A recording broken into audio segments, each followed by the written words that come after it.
Assalamualaikum warahmatullahi wabarakatuh. Selamat pagi anak Bu Guru yang soleh dan soleha. Apa kabar hari ini? Alhamdulillah. Semoga kalian di rumah dalam keadaan sehat, tetap semangat belajar di rumah, dan dilindungi oleh Allah Subhanahu wa Ta'ala. Apakah kalian sudah sholat duha dan murojaahnya? Alhamdulillah, anak Bu Guru yang soleh dan soleha untuk kelas 4A, 4B, dan 4C. Hari ini kita akan belajar tematik 4C, subtema 1, PB 4, 5, dan 6. Sebelum pelajaran dimulai, mari kita bersama-sama angkat kedua tangan sambil menundukkan kepala, berdoa, dimulai. Selesai. Tujuan pembelajaran hari ini yang akan kita pelajari: 1. Siswa dapat mempelajari karakteristik tempat tinggal dan pemanfaatan sumber daya alam. 2. Siswa dapat mempelajari pentingnya keseimbangan hak dan kewajiban. 3. Siswa dapat mempelajari tentang hal-hal yang perlu dilakukan sebelum dan setelah wawancara. 4. Siswa dapat mengapresiasi hasil karya. Kepulauan Indonesia dikenal dengan sebutan untayan Jamrut Khatulistiwa. Apa sih yang dimaksud dengan Jamrut Khatulistiwa, Bu Guru? Jamrut Khatulistiwa adalah sebutan untuk Indonesia karena letaknya yang melintang di garis khatulistiwa dengan hamparan hutan yang hijau. Mengapa Indonesia disebut sebagai Jamrut Khatulistiwa? Karena Indonesia memiliki penampakan yang hijau ketika dilihat dari langit. Letaknya yang berada di bawah garis khatulistiwa sehingga Indonesia mendapatkan cahaya yang cukup untuk mendukung keanekaragaman hayatinya. Keanekaragaman hayati adalah segala sesuatu makhluk hidup yang tinggal di bumi, baik berasal dari habitat laut, udara, dan daratan. Tumbuhan yang tumbuh di Indonesia dipengaruhi oleh iklim, letak ketinggian tempat, serta kesuburan tanah. Ketinggian tempat wilayah daratan di Indonesia cukup beragam, mulai dari dataran rendah di daerah pantai hingga dataran tinggi di daerah pegunungan. Jenis tanaman yang tumbuh di dataran rendah: padi, jagung, kacang panjang, singkong, ubi jalar, dan lain-lain. Jenis tanaman yang tumbuh di dataran tinggi: teh, kopi, buah-buahan, sayur-sayuran, dan lain-lain. Kondisi dan karakteristik alam yang berbeda mempengaruhi jenis tumbuhan yang hidup di sekitar wilayah tersebut. Kita sebagai manusia berkewajiban untuk menjaga dan melestarikannya dan memanfaatkannya. Hak dan kewajiban tidak dapat dipisahkan karena hak dan kewajiban berjalan seimbang dan saling terikat satu sama lain. Contoh, kewajiban: merawat tanaman, Ketika kita merawat tanaman, pasti kita akan mempunyai hak. Haknya adalah menikmati keindahan tanaman. Setelah melaksanakan kewajiban, kamu berhak untuk memanfaatkannya dari hasil yang kamu kerjakan.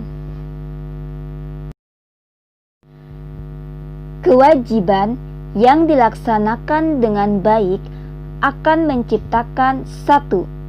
Hidup rukun dengan sesama. 2. Terciptanya kebersihan, keindahan, dan kesehatan di sekitar. 3. Terciptanya keluarga yang harmonis. 4. Peraturan bisa dijalankan dengan baik. 5. Terciptanya keamanan dan kenyamanan di sekitar. Sikap agar pemenuhan hak dan kewajiban bisa berjalan seimbang. 1. Mendahulukan pelaksanaan kewajiban sebelum menuntut hak. Contohnya, memperhatikan guru mengajar sebelum bertanya tentang pelajaran yang belum dipahami. 2. Mengutamakan kepentingan bersama dibandingkan kepentingan diri sendiri. Contohnya, mengantri sesuai giliran. Ketiga, tidak mengganggu hak orang lain saat menikmati hak sendiri.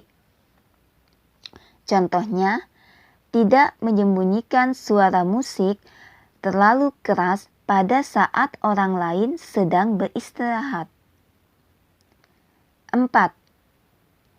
Tidak boleh meminta hak secara berlebihan. Contohnya, tidak memaksa untuk dibelikan sepeda saat orang tua tidak mempunyai cukup uang. Selanjutnya, kalian buka buku paket halaman 38. Kita akan belajar tentang wawancara. Wawancara adalah tanya jawab yang dilakukan untuk memperoleh informasi. Narasumber adalah orang yang memberikan informasi saat wawancara. Persiapan sebelum melakukan wawancara. 1. Membuat janji dengan narasumber. Kedua, menentukan tujuan wawancara.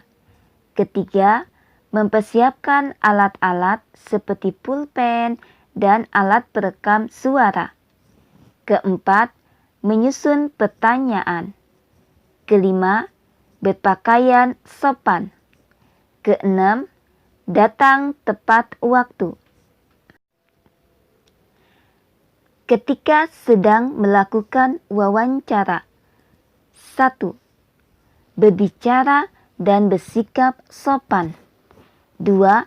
Sebelum mengajukan pertanyaan, sebaiknya wawancara diawali dengan memperkenalkan diri dan menyebutkan tujuan wawancara. Ketiga, mulailah wawancara dengan pertanyaan yang ringan dan tidak langsung bertanya pada topik wawancara. Keempat, pada saat wawancara, jawaban narasumber dapat kamu kembangkan lagi menjadi pertanyaan baru. Kelima, dengarkan pendapat dan informasi dari narasumber secara baik. Sekarang kalian buka buku paket halaman 40 tentang apresiasi. Apresiasi adalah penilaian atau penghargaan terhadap suatu karya seni. Cara mengapresiasi hasil karya. Memberi saran dan kritik yang membangun. Ada tugas untuk kalian mengisi soal di Google Form halaman 35. Nanti wali kelas kalian masing-masing akan mengirim link. Kelas 4A dikirim oleh Budita, kelas 4B linknya dikirim oleh Bu Soleha, kelas 4C linknya dikirim oleh Bu Lia. Alhamdulillah, pembelajaran hari ini semoga bermanfaat untuk kalian semua. Kita lanjutkan di hari berikutnya. Mari kita tutup pembelajaran ini dengan baca hamdalah. Alhamdulillahirabbil alamin. Assalamualaikum warahmatullahi wabarakatuh. Tetap semangat untuk kelas 4A, 4B, dan 4C. Jaga kesehatan di rumah. Terima kasih.